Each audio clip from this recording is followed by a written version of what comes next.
Belal Muhammad spent years on the fringe, outworking everyone, outlasting names, but never quite breaking through the noise. No highlight reel knockouts, no viral trash talk, just pressure grind and a chip on his shoulder the size of a championship belt. But now, he's one win away from the shot they've denied him for years. Across the cage stands the UFC's newest obsession, Jack Della Maddalena. Clean striking, ruthless composure, a 16-fight win streak. Some say he's the future of the welterweight division. Others say he's being fed an opportunity that doesn't belong to him. And at UFC 315, these two forces will collide. But what happened at the Faceoff? That changed everything.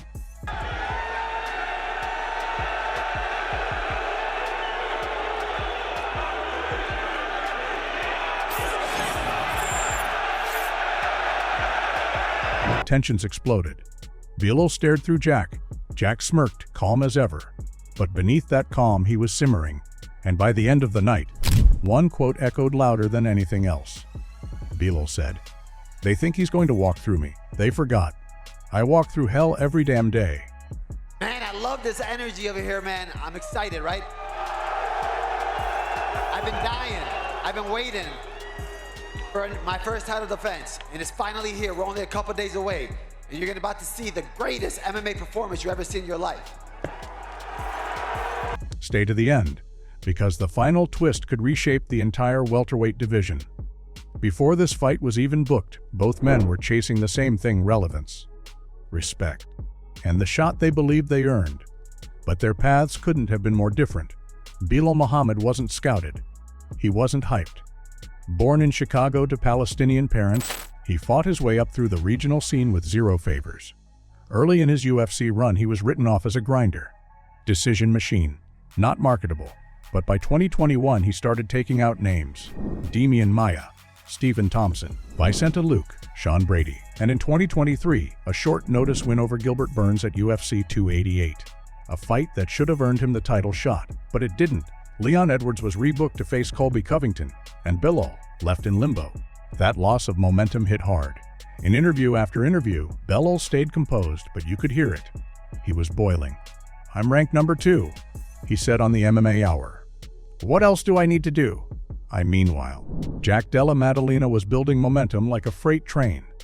After a rocky UFC debut week, where 2 opponents dropped out and he fought a third on day's notice, he delivered a knockout in round 1 and never looked back. Danny Roberts, Randy Brown, Basil Hafez, Kevin Holland. In each outing, Jack's striking looked cleaner, his pace more dangerous, and his ability to stay calm in chaos almost eerie. Joe Rogan said it plainly: Jack Della Maddalena is a problem. His boxing is elite and his fight IQ is insane for someone so young in the UFC. By early 2025, Jack had gone 7-0 in the UFC. The UFC brass took notice.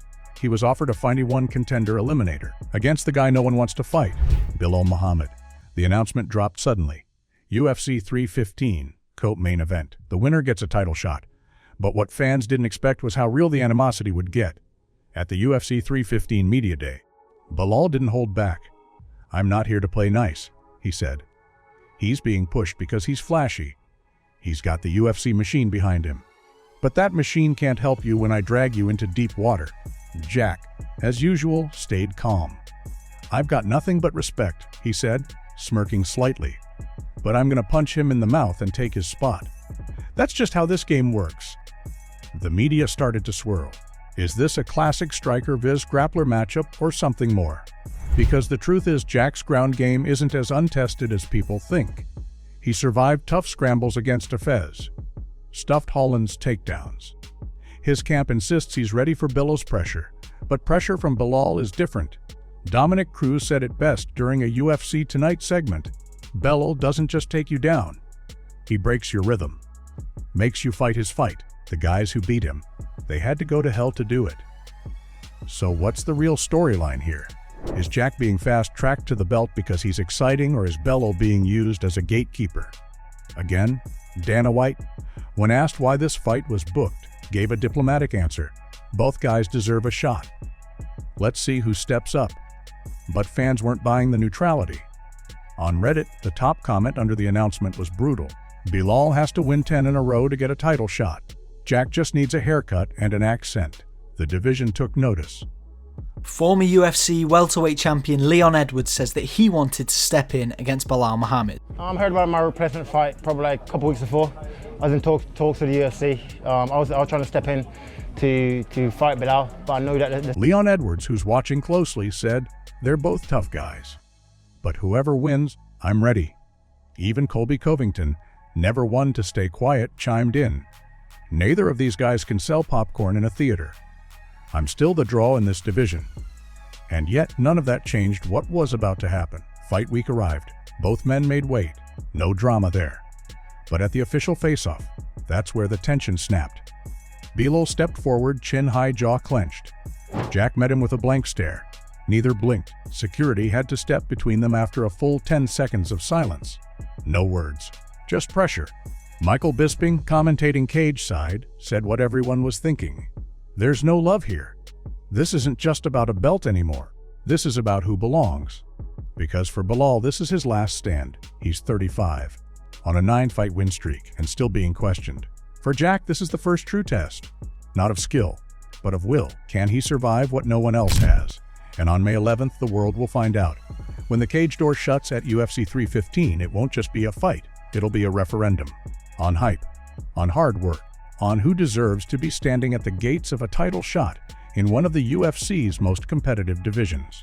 The moment Belal Muhammad and Jack Della Maddalena touch gloves, or refuse to, the air inside that arena will thicken with more than just anticipation. It'll be judgment, because the road both of these men took to get here wasn't just paved in blood and sweat. It was paved in rejection, doubt, and the kind of disrespect that lights a fire in a fighter's soul. Belal Muhammad has been chasing ghosts since 2016. Every time he climbed a rung, the UFC moved the ladder. Every win was met with a shrug. Every streak ignored in favor of flashier names. After dismantling seasoned contenders like Demian Maia and Stephen Thompson, he was still being passed over. After defeating Sean Brady, who came in undefeated at $15 and was being billed as the next big thing, Belal silenced the critics. At least, that's what he thought. But when he beat Gilbert Burns on short notice with a severely injured ankle at UFC 288 and still wasn't given a title shot, it became undeniable the UFC didn't want Belal. Not at the top, not yet, and maybe not ever. That realization hardened him. You could hear it in his interviews. Less patience, more edge. The jokes were still there, but now they carried an undercurrent of bitterness. And he had a right to be bitter. Because how do you explain being ranked in the top 3, on the longest active streak besides the champ, and still being invisible when the cameras panned to title conversations? Fighters were being leapfrogged over him, and he wasn't just watching it happen. He was being made to swallow it publicly over and over. Jack Della Maddalena, on the other hand, entered the UFC like a sniper. Clean, precise, no wasted energy, just violence with intent. He came from Perth, Australia, where his early career was filled with wars on the regional scene. He lost his first 2 professional fights. Most fighters don't come back from that. But Jack didn't just come back, he evolved. He went on a 16-fight win streak that included knockouts, decisions, and gritty battles that tested every piece of his game. His debut fight week was pure chaos. 2 opponent changes, last-minute scrambles, and he still knocked his guy out in the first round. That set the tone. But what makes Jack dangerous isn't just his boxing, which is among the sharpest in the UFC. It's his calm. He doesn't flinch. He doesn't panic. When Randy Brown rocked him early, Jack didn't even blink. He adjusted, took the back, finished the fight. That type of composure is rare. And it's the reason fans and analysts alike started circling his name as the next one. Still, up until now, Jack hasn't faced someone like Belal. A fighter who won't give him space, who won't let him breathe, who isn't looking for a moment, but 15 minutes of hell. Belal doesn't fight for highlights. He fights to erase your game plan and replace it with suffering. And that's the test Jack faces now.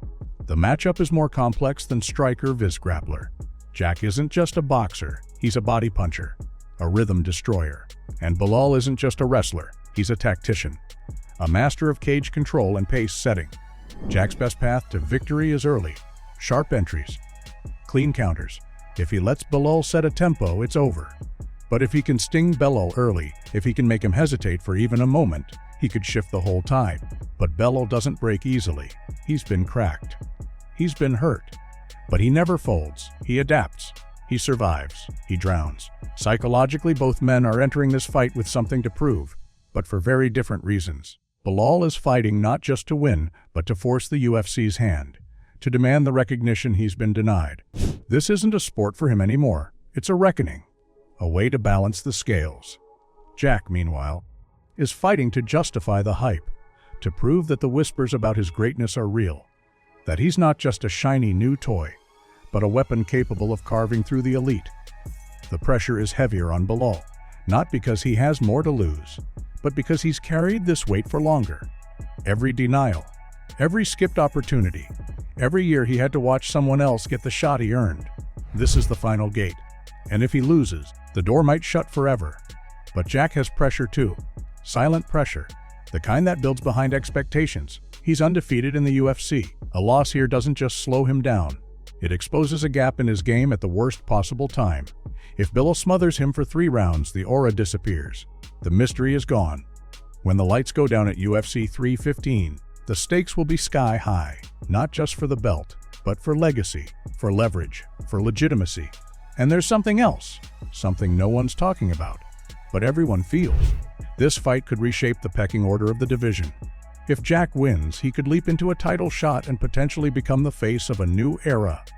Young, global, marketable, violent. If Belal wins, he finally secures the right to say, "You can't ignore me anymore." And that sends a message to every grinder, every hard-nosed fighter who isn't flashy but gets the job done, that the system can be beaten. There's a storm coming, not just in the octagon, but in the narratives around it. Because once this fight ends, there's no going back. One man ascends, the other resets, and the division will never look the same again. But just hours after the face-off, the real moment of tension broke out backstage. It wasn't caught on the main broadcast, not at first.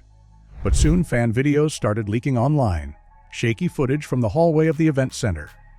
Belal, still in fight week mode, walking past Jack's team after media. A glance, a word, and suddenly, Jack's coach stepped forward, arms out. A brief standoff. No punches thrown. Just enough heat to require security to intervene. It wasn't a brawl, but it was a warning. Tensions were boiling over. And unlike the polished sound bites at the press conference, this moment was raw. Real. No filters. You could feel it. The respect was gone. This wasn't 2 men meeting as professionals. This was personal now. What changed? Maybe it was the way Belal stared into Jack's eyes and refused to blink. Maybe it was the quiet confidence Jack exuded, like he knew something the world didn't. Or maybe, deep down, both men realized this is it. There's no tomorrow after this unless you win. The face-off was intense, but it was the silence afterward that said the most. Neither man spoke. No trash talk, no smiles. Just a storm of adrenaline hanging in the air. And then they turned, walked off opposite sides of the stage, like 2 warriors heading to different corners of history. So here's the question: who walks away with it all? Will Belal Muhammad finally silence the doubters, prove the rankings weren't lying, and earn the title shot he's been denied for nearly a decade? Or will Jack Della Maddalena defy the odds again, crack the code no one else has cracked, and leapfrog his way into UFC gold before his 30th birthday? When is Belal fighting Jack?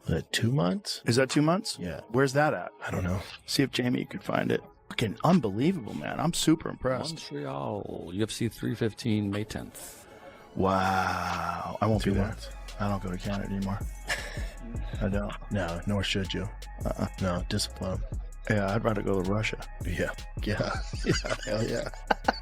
When they become the U.S., you never know. That's never going to happen. That's so crazy to ask them to be the 51st state. I had a conversation with Trump about it. He goes, I started calling him Governor Trudeau just for fun. And a lot of people are saying it's a good idea. Like, maybe it is a good idea. A lot of people say it. Because no matter what happens on May 11th at UFC 315, this fight will change the division. Not just in numbers, but in narrative, in legacy, in who the UFC chooses to elevate and who they leave behind. And by the end, you'll understand why fans keep replaying that final stare down.